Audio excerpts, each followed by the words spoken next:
शुभम करोति कल्याणम आरोग्यम धनसंपदा शत्रु बुद्धी विनाशाय दीपः ज्योती नमोस्तुते।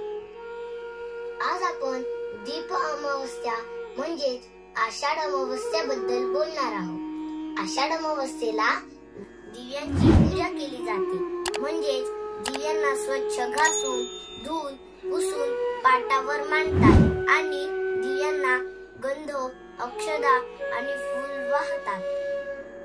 तसेच गोडाचा नैवेद्य दिव्याला दाखवतात आणि दिव्यांची प्रार्थना करतात। दिवा म्हणजे ईश्वर स्वरूप ज्योत असते।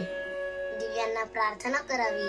हे दिव्यांनो, आमच्या आयुष्यातील अज्ञान रूपी अंधकार दूर होऊन ज्ञानाची प्रकाश ज्योत आमच्या आयुष्यात सदैव तेवत राहू दे, असे म्हणून दिव्यांना प्रार्थना करावी।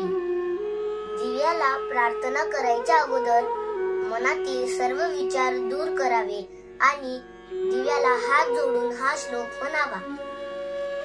दीप ज्योती परब्रह्मा दीप ज्योती जनार्दना दीपो हरतु मे पापम संध्या दीप नमोस्तुते।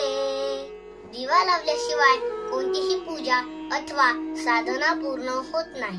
म्हणूनच दिव्यांप्रती कृतज्ञता व्यक्त करण्याचा दिवस म्हणजे दीप अमावस्या।